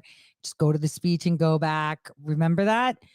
Because I was totally against going to any of these. But I'm telling you, he got arrested because he brought magazines. And again, if there's like 100 of us, we can each bring a portion of the weapon and then build them together. This is my concern, because I used to see Al Qaeda do shit like that. I used to see them do shit like that. So I just wanted to point that out. We had no idea of any of the events that were going to subsequently happen. We drove him to pick up his bags from the property department of the police, which is just south of the mall. We picked up his bags and went to get some other bags from the Phoenix Hotel, where we encountered Mr. Stuart Rhodes from the Oath Keepers.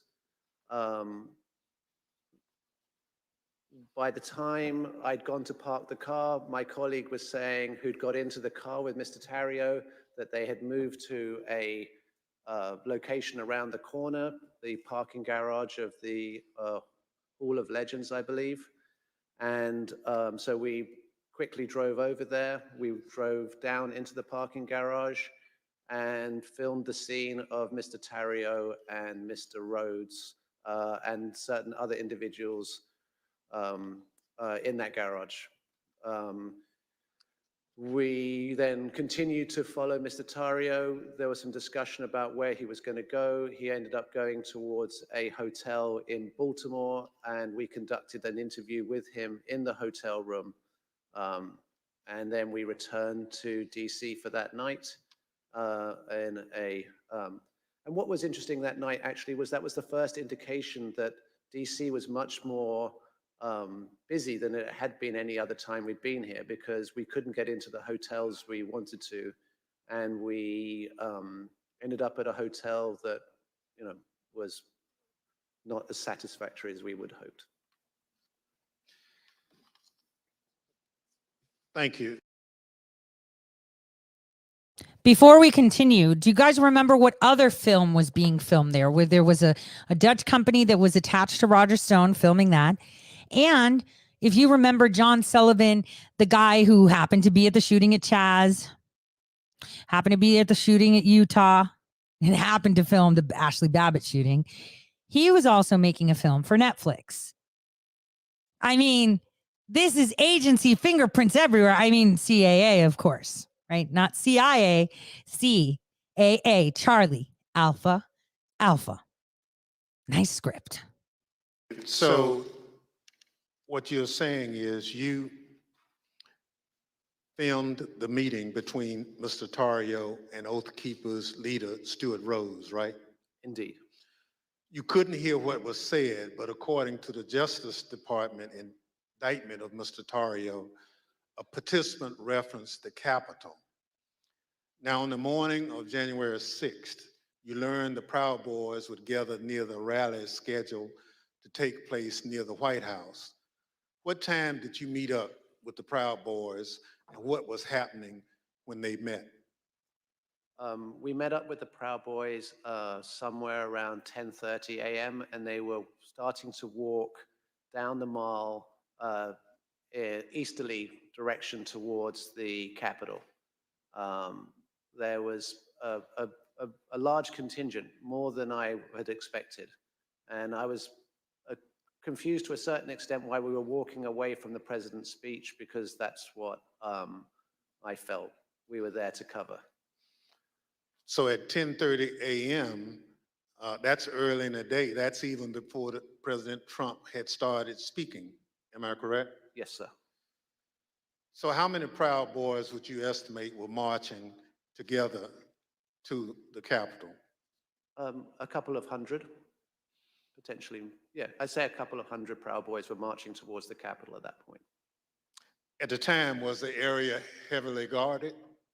No, that was, I remember we walked we walked down the mall, we walked to the right of the reflecting pool, and then north along the road that leads to the Peace Circle. And as we were walking past the Peace Circle, I framed the Proud Boys to the right of my shot with the Capitol behind, and we see one sole police officer at the barriers, which subsequently breached. So this guy is telling the truth. He is telling you exactly what was happening, right? What he was doing, what he observed, what he recorded. He's got this shit on film. What he also told you, there was one sole police officer. So the question we should be asking all these clowns is, if President Trump suggested that you have the National Guard, President Trump suggested you have all this, and you declined it, there must be a reason. So the question should be, why did you decline defense? Because if there was National Guard there, none of this would have happened, right? None of this would have happened, right? No one would have breached it. It would have been fine. So these are the questions you should be asking yourself as you're listening to this. He just told you a couple of hundred of them were marching to the Capitol, and there was one police officer. One. His job was to record what they were doing. One. We then walk up and past a tactical unit preparing, and you see that in the film where the man questions their duty and their honor, and you see maybe a dozen Capitol Police putting on their riot gear. So how would you describe the atmosphere at that time? The atmosphere it seemed to be much darker. I make efforts to create a familiarity between myself and my subjects to make them feel comfortable. And the atmosphere was much darker this day than had been in these other days. And there was also a contingent of Proud Boys that I hadn't met before from Arizona who appeared to wear these orange hats and had orange armbands. Did he say Proud Boys from Arizona that were wearing orange hats and orange armbands? You mean where Ali Akbar was? You mean where most of his crypto came from? You mean the orange shit that he was pushing? You mean the fact, I don't give a shit. People are like, well, don't talk about Mark Fincham. He's a patriot. No, he was tweeting for Mark Fincham. Orange, orange, orange, orange, orange, orchestrated. So when the Proud Boys went back down the hill to the Peace Circle, did a larger crowd start together? Well, no, first of all, we went round to the back and down the steps, and we took some photographs on the east side of the Capitol, and then we went for lunch. We went for tacos. So, Mr. Questa, you're a journalist, so you're careful to stick to things that you have observed. But what you've told us is highly relevant. Let me highlight a few key facts that you and others have provided the committee. First, there was a large group of Proud Boys present at the Capitol. We know that from multiple sources. You now estimate that there were around 250 to 300 individuals that you've testified. They weren't there for President Trump's speech. We know this because they left that area to march toward the Capitol before the speech began. They walked around the Capitol that morning. I'm concerned this allowed them to see what defenses were in place and where weaknesses might be. And they decided to launch their attack at the Peace Circle, which is the front door of the Capitol complex. It's the first security perimeter that those marching from the ellipse would have to come to as they moved toward the Capitol. The Peace Circle walkway was always where the thousands of angry Trump supporters would arrive after President Trump sent them from the lips. He can't even read off the teleprompter, but I wanted to pause this for a second. So he told you what they did. They went to see the defenses, they showed themselves, and then they went to eat tacos. So again, President Trump, the day before, offered them National Guard. DC and Pelosi said no. They had one police officer sitting at the Capitol. And now the lips, not ellipse, because you can't read, is wait, it gets better. You see how this is a little bit of a boomerang? The Proud Boys timed their attack to the moments before the start of the joint session in the Capitol, which is also where President Trump directed the angry mob, quote, "We fight like hell," end quote. He told them before sending them down Pennsylvania Avenue, right to where the Proud Boys gathered and where you were filming. Now, a central question is, Let's stop that right there for a second. So we fight like hell, he said. We've been fighting like hell. Did we go to breach any Capitol? No, we didn't. Did we, start shooting things up, breaking things, or, try to muscle our way in there? No, we didn't. But you know who else said we fight like hell?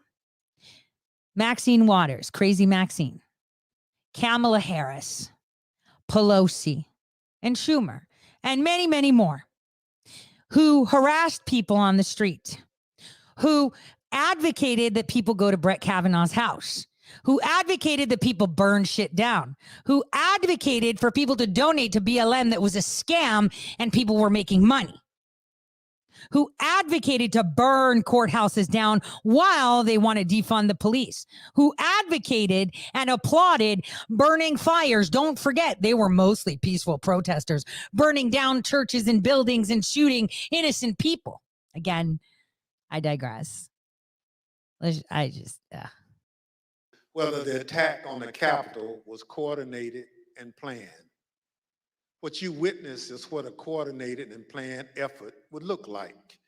It was the culmination of a months-long effort spearheaded by President Trump.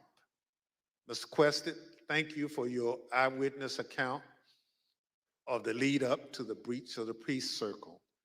This brings us to a point in time where you and Officer Edwards were in close proximity. At this point, I reserve the balance of my time pursuant to 5C, Section 8 of House Resolution 503.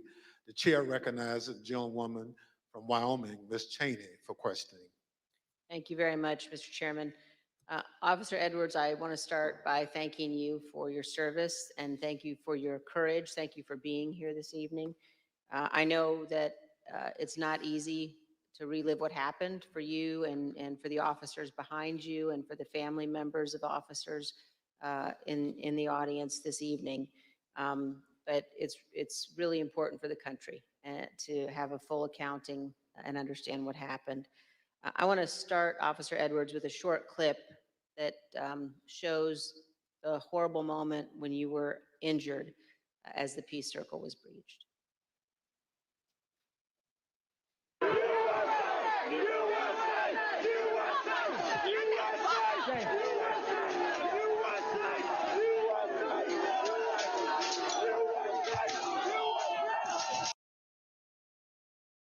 Okay, wait a minute. So they had 3 people holding one fence that just blocked the staircase, but nothing else around it. So it seemed like a really weird makeshift blockade.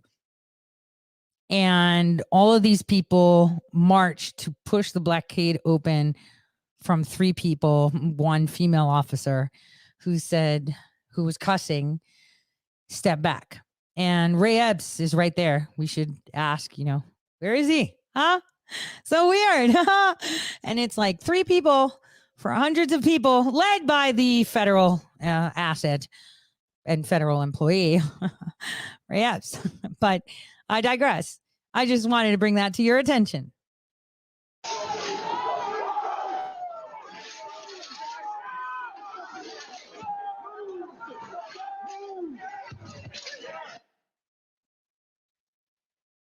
Officer Edwards, can you describe the crowd that had assembled at the Peace Circle as you and your fellow officers stood behind and guarded the bike racks at the Peace Circle? Yes, so there were about, I want to say about 5 of us on that line. And there was our bike rack, and then at the bottom of the Pennsylvania Avenue walkway, or right by Peace Circle, there was another bike rack. And so the crowd had kind of gathered there. It was the crowd led by Joseph Biggs, and they were mostly in civilian clothes. There were some who had military fatigues on. We could see people with bulletproof vests on, things like that.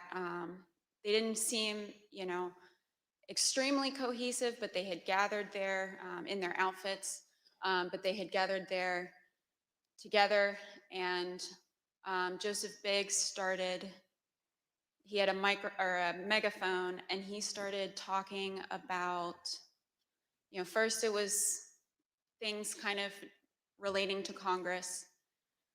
And then the tables started turning once the, what is now the Arizona group is what you said, the crowd with orange hats, they came up chanting F-U-C-K, Antifa, and they joined that group.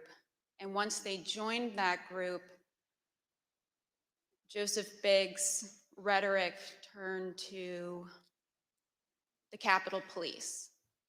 He started asking us questions like, you didn't miss a paycheck during the pandemic, mentioning stuff about our pay scale was mentioned, and started turning the tables on us. And I've worked, I can conservatively say probably hundreds of civil disturbance events. I know when I'm being turned into a villain, and that's when I turned to my sergeant and I stated the understatement of the century. I said, Sarge, I think we're gonna need a few more people down here. And so after that, I think they started conferring. They went a little silent. They started conferring among each other. I saw the person now identified as Ryan Samsel. He put his arm around Joseph Biggs, and they were talking, and then they started approaching the first barricade. They ripped the first barricade down, and they approached our bike racks. You know, at that time, we started holding on, grabbing the bike racks. You know, there weren't many of us, so I grabbed the middle between two different bike racks. And, you know, I wasn't under any pretense that I could hold it for very long, but I just wanted to, you know, make sure that we could get more people down and get our CDU units time to answer the call. So we started grappling over the bike racks. I felt the bike rack come on top of my head, and I was pushed backwards, and my foot caught the stair behind me, and my chin hit the handrail, and then at that point I had blacked out, but the back of my head clipped the concrete stairs behind me. And you were knocked unconscious, is that right, Officer Edwards? Yes, ma'am. But then when you regained consciousness, even with the injuries, you returned to duty, is that right? Yes, ma'am. You know, at that time, adrenaline kicked in. I ran towards the West Front, and I tried to hold the line at the Senate steps at the Lower West Terrace. More people kept coming at us. It just seemed like, you know, more and more people started, you know, coming onto the West Front. They started overpowering us. And that was right about when MPD's officers showed up. Their bike officers pushed the crowd back and allowed our CDU units as well as theirs to form that line that you see, that very thin line between us and the protesters or the rioters, you know, at that time. I fell behind that line, and for a while I started decontaminating people who had gotten sprayed and treating people medically who needed it. And then you were injured again there on the West Terrace, is that right, Officer Edwards? Yes, ma'am. So after a while, I got back on the line. It was on the house side of the Lower West Terrace. And I was holding that line for a while. There weren't many of us over there. And Officer Sicknick was behind me for most of the time, for about 30 to 45 minutes that I was down there. We were just, as the best we could, we were just, you know, grappling over bike racks and trying to hold them as quick as possible. All of a sudden, I see movement to the left of me, and I turned, and it was Officer Sicknick with his head in his hands, and he was ghostly pale, which I figured at that point that he had been sprayed, and I was concerned. My you know, cop alarm bells went off.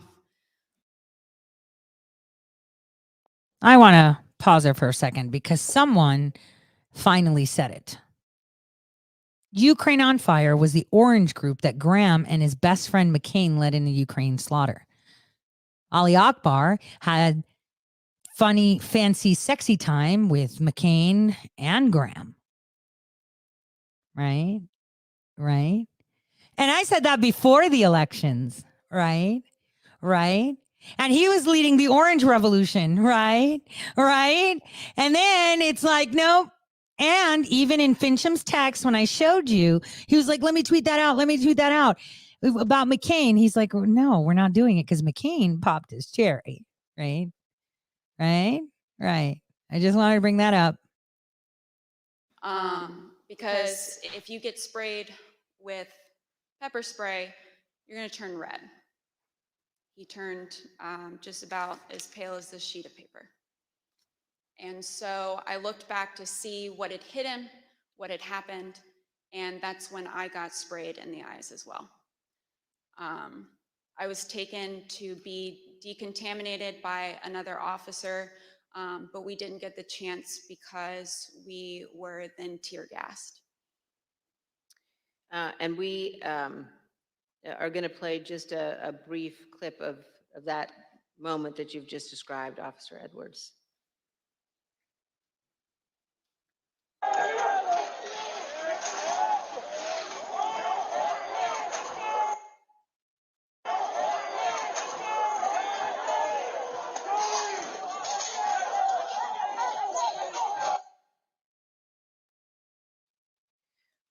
Officer Edwards, I just want to thank you for being here. And I know, again, how difficult it is. I know the family of Officer Sicknick as well, who's here tonight.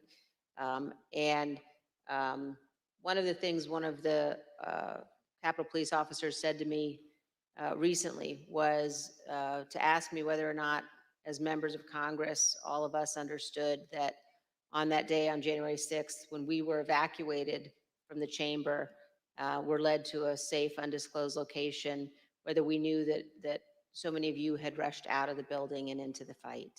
And I can assure you that we do know that, and that we understand how important your service is. Thank you for your continued work with our committee and the interviews, and thank you very much for both of you for being here this evening. Mr. Chairman, I yield back. Thank you very much. Ms. Edwards, can you give us one memory of that awful day that stands out most vividly in your mind? I can. That time when I talked about falling behind MPD's line, I remember because I had been kind of shielded away because I was holding those stairs. So I wasn't able to really see what was going on over here. When I fell behind that line and I saw, I can just remember my breath catching in my throat because what I saw was just a war scene. It was something like I'd seen out of the movies. I couldn't believe my eyes. There were officers on the ground, you know, they were bleeding, they were throwing up, they were, you know, they had, I mean, I saw friends with blood all over their faces. I was slipping in people's blood. You know, I was catching people as they fell. You know, it was carnage. It was chaos. I can't even describe what I saw. Never in my wildest dreams did I think that as a police officer, as a law enforcement officer, I would find myself in the middle of a battle. You know, I'm trained to detain, you know, a couple of subjects and handle, you know, handle a crowd, but I'm not combat trained. And that day, it was just hours of hand-to-hand combat, hours of dealing with things that were way beyond any law enforcement officer has ever trained for.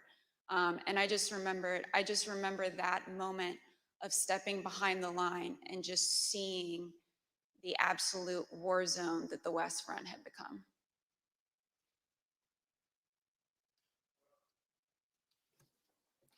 Let me thank you for your service and obviously your bravery that you have told the world about tonight. It's unfortunate that you had to defend the Capitol from fellow Americans. none of us would ever think that that would have to happen, but it did. So let me thank our witnesses for joining us tonight and sharing their experiences with America. Throughout my chairmanship of this committee, I've continuously vowed that this committee will ensure a comprehensive account of the heroic acts on January 6th, and that we will follow the facts wherever they lead. Your testimony is an essential part of that record and helps us do our job. Mr. Quested, thank you for sharing your footage and your account of the day's events with us. The images you recorded and have shared with the committee do a better job than any of our words in reinforcing the violence of January 6th. We hope that the power of your footage helped encourage all Americans to consider how citizens with so much in common could viciously brawl at the seat of their democratic government. Officer Edwards, thank you for your brave service, as I indicated, on January 6th, and all you did to protect us, and most importantly, our democracy. If you and your fellow officers hadn't held the line against those violent insurrectionists, we can only imagine the disaster that would have ensued.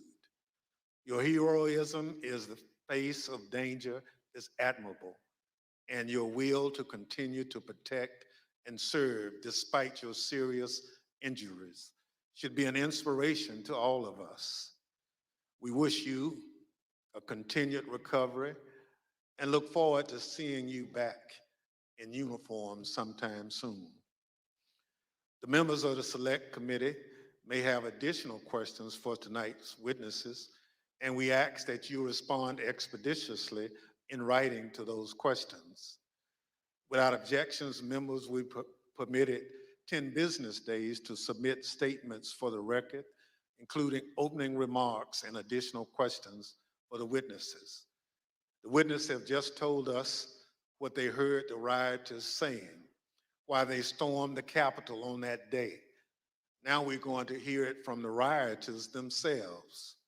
Without objection, I include in the record a video presentation.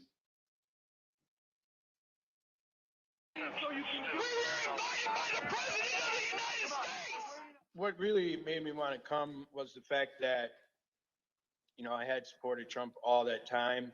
I did believe, you know, that the election was being stolen. And Trump asked us to come. He personally asked for us to come to DC that day. And I thought, for everything he's done for us, if this is the only thing he's going to ask of me, I'll do it. We're going to walk down to the Capitol. Did you recall President Trump mentioning going to the Capitol during his speech? Oh, yeah. So that's one of my disappointments. He said he was going to go with us, that he was going to be there. I know why I was there. Yeah, he didn't say that. Ali Akbar said that.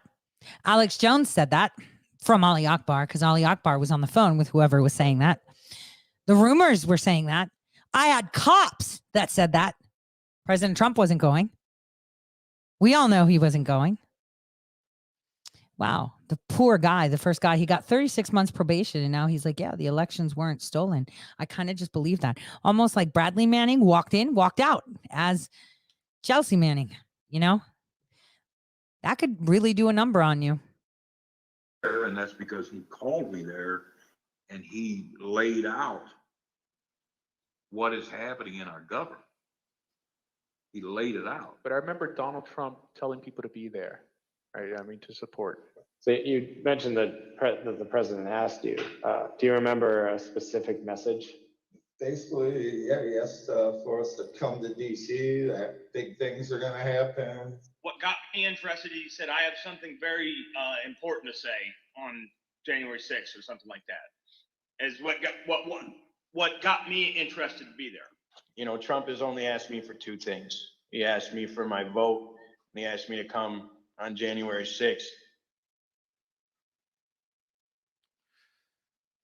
When the committee reconvenes next week, We're going to examine the lies that convinced those men and others to storm the Capitol, to try to stop the transfer of power. We're going to take a close look at the first part of Trump's attack on the rule of law, when he hit the fuse that ultimately resulted in the violence of January 6th. Without objection, and with that, the committee stands adjourned.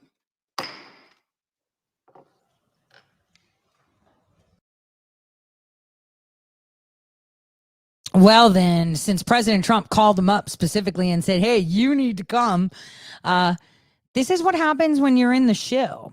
You know, I've seen many interrogations happen over my time observing them.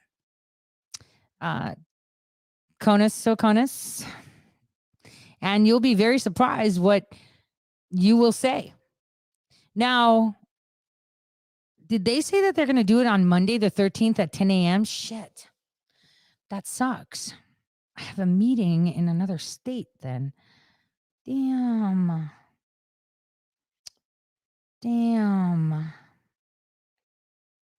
Well, that's not good. That's super not good. Super not good.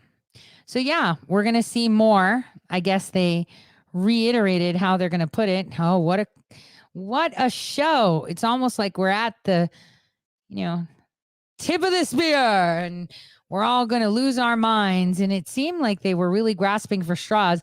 You know what? When she was saying how she fell,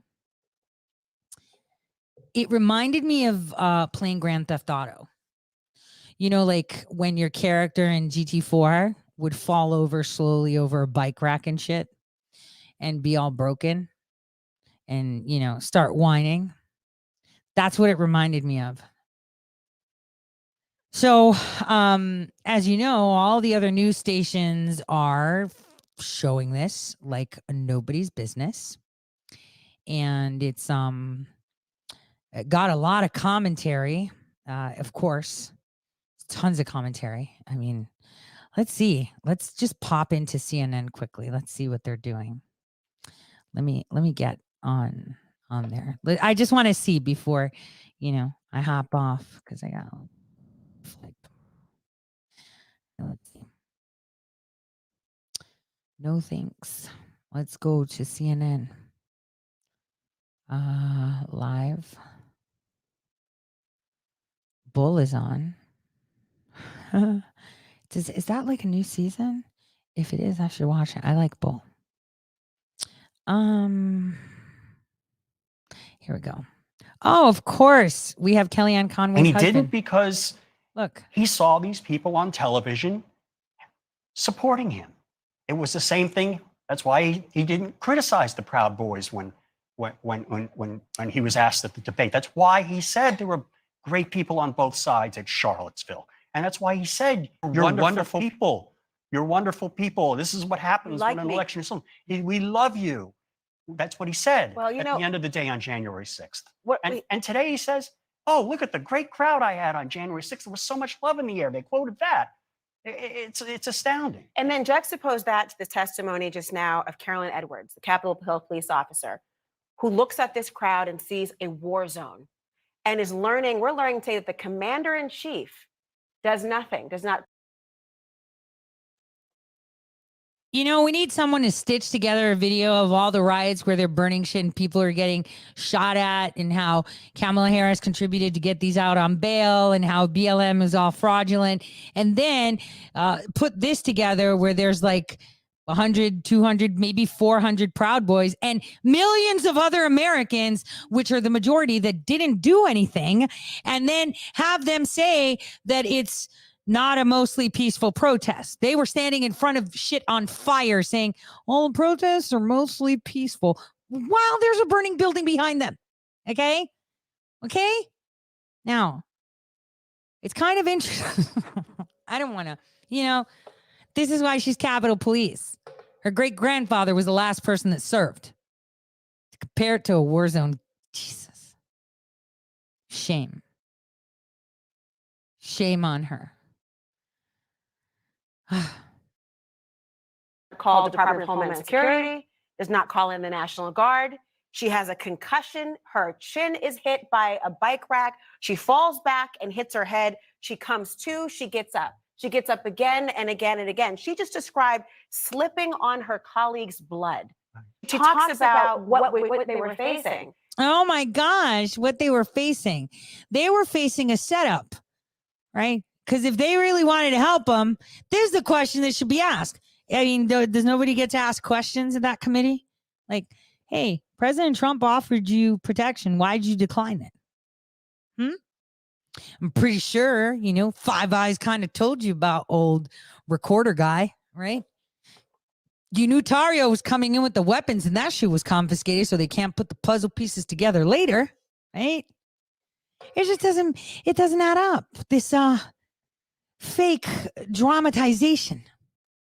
So guys, I'm going to let you guys go. That was interesting. It's going to be a lot more fun. Actually, hold on.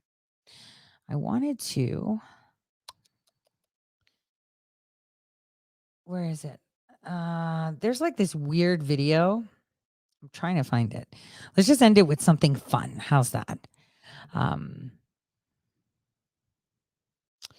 Give me a second. Please don't have me miss it out. I'm going to have to terminate it from YouTube because then they're going to be like, copyright strike. So you can't do this. Where's the country guy? I'm going to end it with some. A second. Where is it?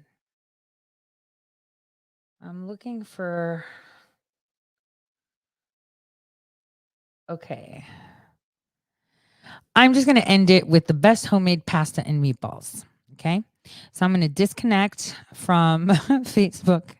From YouTube and Facebook, and it'll be on Rumble. Just for something to entertain. It's a little bit of cooking, not shit stirring like they did. So on that note, guys, God bless. See you guys. Wait, tomorrow I'm flying. I may be able to do something in the evening. You know what? Don't hold me to it. I got shit to do, but I'll try. I'll see you on Telegram. And for those of you that are on Rumble, please enjoy this video. That's going to be so awesome. Hold on. Remove. I'm just removing these because I don't want to lose my privileges.